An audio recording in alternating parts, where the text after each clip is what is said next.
कल से प्लास्टिक जो है बैन हो जाएगा। उसको लेकर हमारे साथ एडीसी शिव प्रताप सिंह जी जुड़ेंगे। हम उनसे जानेंगे कि प्लास्टिक में कौन कौन सी चीज़ें जो है बंद की जा रही है, और साथ में ही मानसून जो है आ रहा है उसको लेकर भी बात करेंगे, और साथ में सेब सीजन भी आ रहा है, किस तरह की व्यवस्था जो है रहेगी। सर, सबसे पहले स्वागत है आपका। बहुत बहुत धन्यवाद जी। सर, प्लास्टिक हिमाचल प्रदेश में बंद किया जा रहा है। कौन कौन सा प्लास्टिक है जो बंद किया जाएगा? जी, जो सिंगल यूज़ प्लास्टिक है उसकी जो नोटिफिकेशन थी उसके हिसाब से 1 जुलाई 2022 से कुछ नए एडिशंस हुए हैं, और उसके ऊपर जो पहले प्रोहिबिटेड जो कार्रवाई जैसे कि चलानी और उसकी क्वांटिटी के बेसिस पे और उसकी क्वालिटी के बेसिस पे जो भी थी, वो इस प्रकार से है कि ईयरबड्स जो कि प्लास्टिक स्टिक्स के साथ होते हैं, बलून्स के साथ जो प्लास्टिक स्टिक्स होती हैं, plastic flakes, candy sticks, ice cream sticks, plates, cups, glasses, जो भी क्रॉकरी जो कटलरी के तरीके से यूज़ होती थी, वो जो एक नया एडिशन है वो है थर्माकोल, जो कि सजावट के लिए यूज़ होता है, वो भी बैन किया गया। और सिगरेट के ऊपर जो पैकेट के ऊपर जो फिल्म होती है, प्लास्टिक फिल्म, वो भी बैन है। इनविटेशन कार्ड्स के ऊपर, जो स्वीट बॉक्सेस के ऊपर, और प्लास्टिक और पीवीसी बैनर जो कि 100 माइक्रोन से कम है, और जो स्टरर होता है आपने देखा वो भी प्लास्टिक का होता है कई बार, तो वो सारी चीज़ें बैन कर दी गई हैं। और जिस तरीके से कोशिश इस प्रकार से है कि इसका स्मूथ इम्प्लीमेंटेशन हो, उसके लिए कल एक वर्कशॉप व्यापार मंडल के साथ हमारे जो पोल्यूशन कंट्रोल बोर्ड है उसने भी करी है। इसमें जिस प्रकार से सभी लोग जानते हैं, इसमें रादर देन चलानिंग, इट्स मोर अबाउट अवेयरनेस, कि हम सभी लोग इस चीज़ के लिए जागरूक रहें। ये जो प्लास्टिक है ये कोई हिमाचल प्रदेश या फिर देश भर की समस्या नहीं, ये पूरे विश्व भर की बल्कि मानवता के लिए एक समस्या है। तो सभी लोगों से अनुरोध है कि ये जो प्लास्टिक बैन है इसके साथ साथ जो बाकी भी प्लास्टिक यूजेज है तो उसको बहुत ध्यान से कम उसका यूज़ करें। साथ ही जो प्लास्टिक हम यूज़ करते हैं, जब भी आपके घर पे गार्बेज कलेक्शन होता है उसको एक सेपरेट जो कि ड्राई वेस्ट है उसमें करें, ताकि उसको रिसाइकिल किया जाए। जी, इसके अलावा ट्रेस किस तरह से किया जाएगा कि कौन दुकानदार बेच रहा है या नहीं बेच रहा है, उसको ट्रेस किस तरह की? जी, अभी जो हिमाचल प्रदेश का जो नॉन बायोडिग्रेडेबल वेस्ट के जो ऑर्डर, उसमें काफ़ी सरकारी अधिकारी, मोस्टली ऑलमोस्ट जितने भी क्लास 1 ऑफिसर्स हैं उनको पावर दी गई है चलाने की। तो उसी बेसिस पे इनिशियल पार्ट पे फोकस ये भी रहेगा कि चलान हो।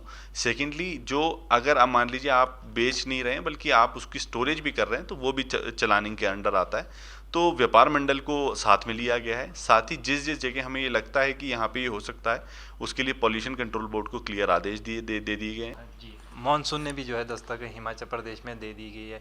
तो कहीं ना कहीं जिस तरह से लैंडस्लाइड होते हैं या फ्लडिंग, तो यहाँ नहीं कहेंगे, शिमला में आ सकता है, लेकिन लैंडस्लाइड जो है सबसे ज़्यादा खतरा रहता है। तो किस तरह की व्यवस्था इस बार प्रशासन ने की? जी, जो हमारे मानसून है उसके रिसेंटली अभी माननीय उपायुक्त महोदय ने उसकी मीटिंग भी ली थी, और उसमें कुछ कुछ चीज़ों को सुचारू रूप से चलाने की सरकार की जिम्मेदारी है, जिसके लिए प्रशासन बिल्कुल तत्पर है। जो फोरमोस्ट है वो ये, हमारी रोड्स जो हैं वो लैंडस्लाइड की वजह से रुके ना, तो पीडब्ल्यूडी को क्लियर इंस्ट्रक्शंस दे दिए गए हैं, और जो जेसीबीज हैं वो रिक्वायर्ड लोकेशंस पे डिप्लॉय कर दी गई हैं कि मान लीजिए इनकेस लैंडस्लाइड की वजह से कोई भी मेन रोड, चाहे एनएच हो, चाहे स्टेट हाईवे हो, चाहे डिस्ट्रिक्ट रोड हो, सबको इमीडिएटली खोला जाए। सेकेंडली, हमारा जो डिज़ास्टर टीम है दैट इज़ ऑन बोर्ड, और जैसे ही मान लीजिए अगर कोई भी हमारे पास इंपॉर्टेंट इनपुट आता है कि यहाँ पे रोड बंद है, तो उसको तत्काल प्रभाव से खोला जाए।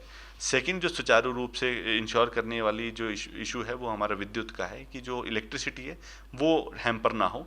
तो बिजली विभाग को HPACBL के जो भी वरिष्ठ अधिकारी हैं उन सबको क्लियर निर्देश दे दिए गए हैं कि अपने जो लाइन ऑफिसर्स हैं, लाइन मैन हैं, उन सबको हाई अलर्ट पे रखें, और इमीडिएटली इन केस की कुछ होता है तो विद्युत को तत्काल प्रभाव से सुचारू किया जाए। सेब सीज़न को लेके रिसेंटली 17 तारीख को एक मीटिंग सभी विभागों के साथ की गई है, और जिस प्रकार से पहले वर्षों के अनुसार कंट्रोल रूम इस्टेब्लिश होता था फागू में, वो इस्टेब्लिश किया गया है।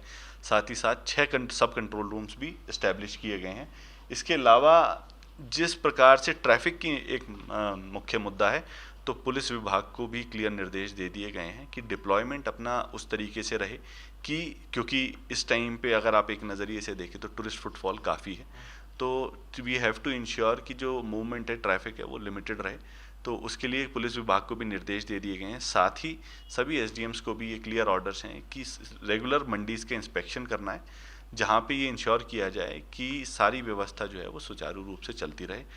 तो ये हमारे साथ एडीसी शिवम प्रताप जी जुड़े थे, जिन्होंने साफ तौर पे कहा है कि प्लास्टिक के अंदर कौन कौन सी चीज़ें हैं वो कल से जो है बंद हो जाएगी, और उसमें जो है आपको प्रावधान भी चालान का रखा गया है, और साथ में ही जो सेफ सीजन में किस तरह की व्यवस्था जो है रखी जाएगी। हिमाचल दर्पण लाइव टीवी के लिए मैं ब्यूरो चीफ विकास शर्मा अपनी सहयोगी मुस्कान चौहान के साथ राजधानी शिमला से। गोल्ड या डायमंड की खरीदारी का सोच रहे हैं तो विजिट करें राजेंद्र ज्वेलर्स, जो आकर्षक उपहार के साथ देते हैं बेहतर सेवाएं। 916 हॉलमार्क्स गोल्ड और डायमंड ज्वेलरी बहुत ही कम बनाई की लागत के साथ। हमारे यहाँ आप खरीद सकते हैं शादी के आकर्षक डिजाइन से बनी ज्वेलरी। तो आइए और खरीदारी कीजिए और कीजिए अपनों को खुश। राजेंद्र ज्वेलर्स, नजदीकी शून्य मंदिर सोलन, या कॉल करें 9816130423 9625682430।